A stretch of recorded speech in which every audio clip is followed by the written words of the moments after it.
নমস্কার বন্ধুরা, কেমন আছেন? সবাই ভালো আছেন? মেয়লির রান্নাঘরে আজকের আমি রান্না করব চিংড়ির বড়ার তরকারি।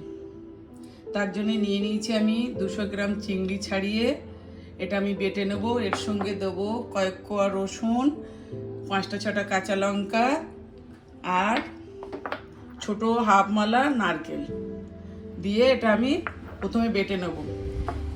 চিংড়ি নারকেলটা আমার বাটা হয়ে গেছে। এবার আমি ফ্রাইং প্যান গরম করে জল বসিয়ে দিয়েছি।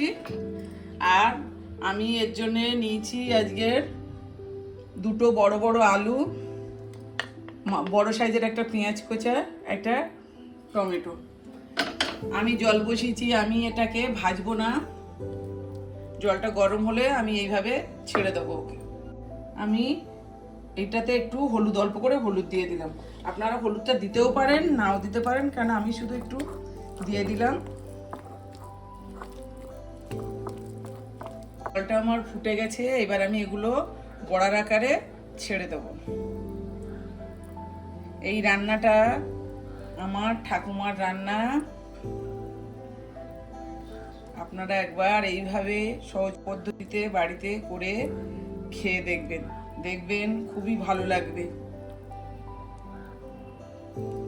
দেখুন বড়াগুলো সব আমার হয়ে গেছে। আমি এবার তুলে নেব আস্তে আস্তে।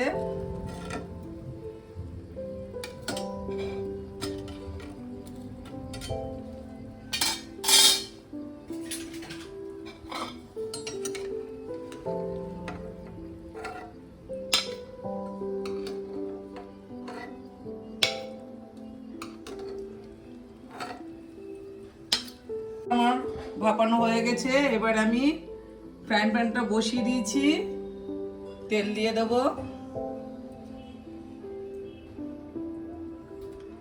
তেলটা গরম হয়ে গেলে আমি আলুটাকে ভেজে আগে তুলে নেব। তেলটা গরম হয়ে গেছে আমার। এবার আমি আলুগুলোকে আস্তে আস্তে ভেজে তুলে নেব।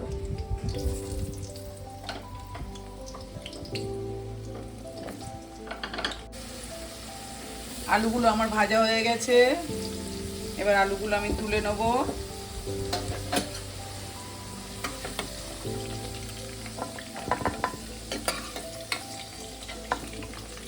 আলুগুলো তুলে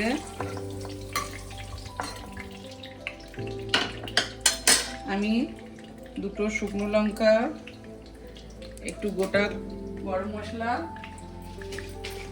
আর একটা তেজপাতা ছিঁড়ে দিয়ে দেবো ফোড়নে।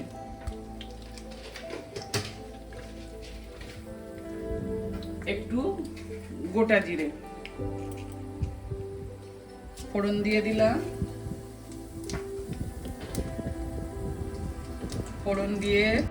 ফোড়নটা দিয়ে এবার আমি পেঁয়াজটা দিয়ে দেবো। পেঁয়াজটা দিয়ে আমি মিনিট 2-3 একটু ভালো করে লাল করে ভেজে নেব। পেঁয়াজটা আমার ভাজা হয়ে গেছে। এবার আমি দিয়ে দেবো আদা রসুনের পেস্ট। বড় চামচের 1 চামচ আদা রসুন পেস্ট দিয়ে এটাকেও আমি মিনিট 2 ভালো করে মশলাটাকে কষিয়ে নেব। আদা রসুনটা দিয়ে আমি মিনিট 2 ভালো করে কষিয়ে নিলাম। এবার আমি একটা টমেটো দিয়ে দিলাম। টমেটো দিয়ে একটু নেড়ে নেব। নিয়ে এবার আমি এক এক করে সব মশলা দিয়ে দেব। হলুদ গুঁড়ো 1 চামচ,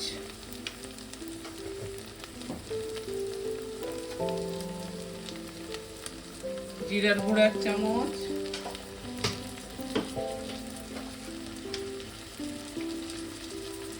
লঙ্কার গুঁড়ো 1 চামচ,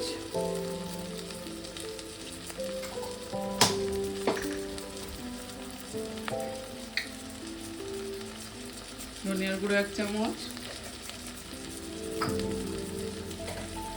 দিয়ে এটাকে আমি ভালো করে একটু অল্প জল দিয়ে কষিয়ে নেব।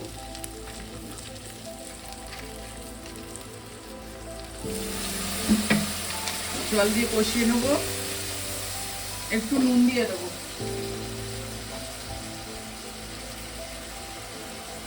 নুনটা দিয়ে দিলাম, দিয়ে এবার আমি ভালো করে এটা কষিয়ে নেবো মিনিট 2। মশলাটা আমার কষা হয়ে গেছে, তেল ছেড়ে দিয়েছে মশলাটা। এবার আমি এতে আলুগুলো দিয়ে দেবো।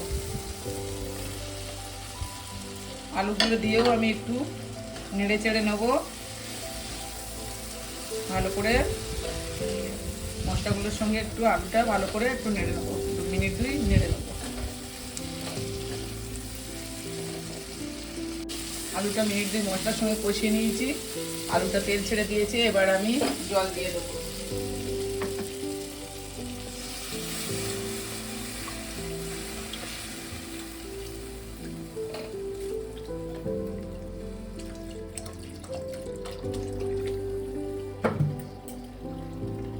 জলটা দিয়ে দিয়েছি, এবার আমি ঢাকা দিয়ে মিনিট 10 আলুটা সেদ্ধ হতে দেবো। মিনিট 10 আমি ফুটতে দিয়েছিলাম, আলুটা আমার সেদ্ধ হয়ে গেছে। এবার এ দেখুন আলুটা এইভাবে সেদ্ধ হয়ে গেছে। এবার আমি বড়াটাকে দিয়ে দেবো, কেন আগে বড়াটা যদি দিয়ে দিতাম তাহলে বড়াগুলো ভেঙে যেত। বড়াটা দিয়ে তো আমি বেশিক্ষণ ফোটাবো না।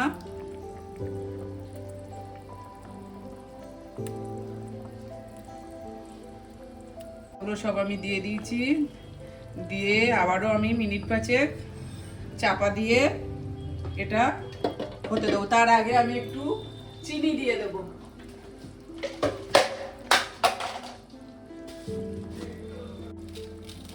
বড়াটা দিয়ে মিনিট 5 আমি আবার হতে দেবো। তার আগে একটু চিনি দিয়ে দেবো আমি চিনি ব্যালেন্স করার জন্যে।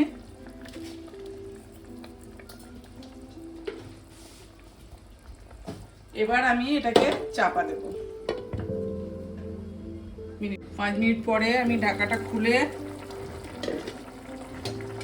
আপনাদেরকে দেখিয়ে দিচ্ছি কেমন হয়েছে তরকারিটা।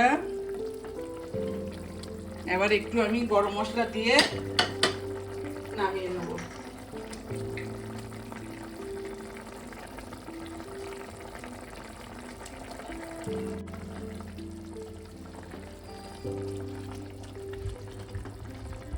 তরকারিটা আমার হয়ে গেছে, এবার আমি আস্তে আস্তে নামিয়ে নেব।